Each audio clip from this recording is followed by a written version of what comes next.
remaja. Jadi, remaja yang tidak bisa mengontrol emosinya akan diekspresikan melalui perilaku agresi. Nah, di video kali ini kita akan membahas tentang perilaku agresi dan gimana cara mengatasi perilaku agresi tersebut. Simak videonya berikut ini.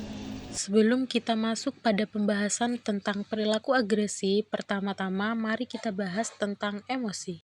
Di sini saya akan menjelaskan tentang perasaan internal, yaitu perasaan yang muncul pada diri seseorang akibat suatu kondisi atau interaksi yang dialami dalam berbagai situasi. Yang kedua, ada pengaruh emosi yang dapat mempengaruhi perasaan dan juga perilaku seseorang.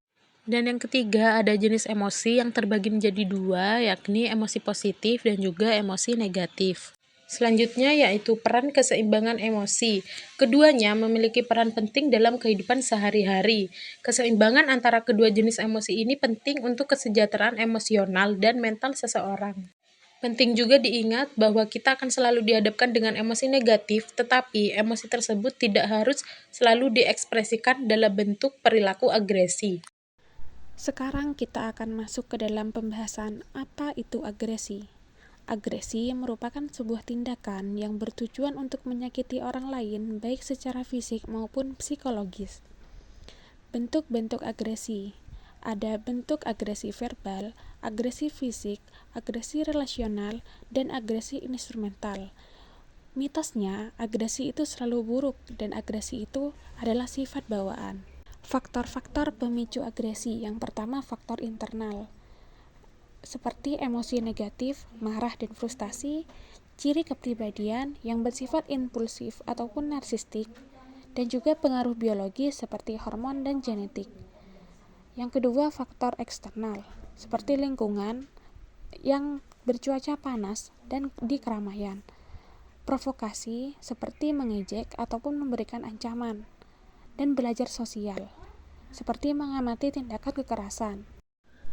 Untuk konsekuensi dari perilaku agresi itu sendiri ada 3. Yang pertama, dampak untuk individu, seperti merasakan stres, kecemasan, depresi, dan masalah kesehatan. Yang kedua, dampak sosial, seperti hubungannya yang akan rusak, isolasi, ataupun akan adanya konflik. Yang terakhir, dampak psikologis, seperti trauma atau merasa rendah diri dan juga kurangnya empati terhadap sesama.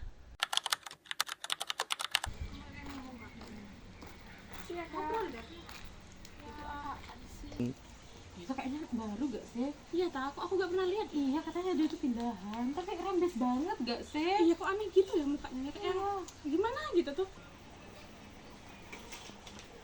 Itu kan katanya itu kan? Itu gak sehat dari orang. Iya ya, kayak yang kelihatan rembes banget gitu Iya, mukanya. itu begitu ya mukanya. Udah, gitu. Bisa deket-deket kayak gitu ya.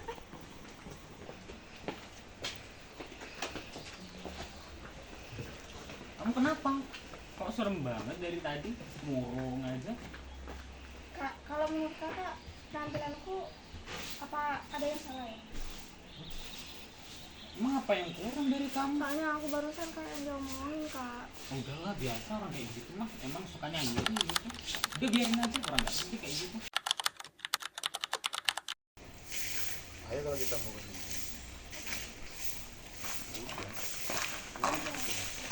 Ini emang bagus.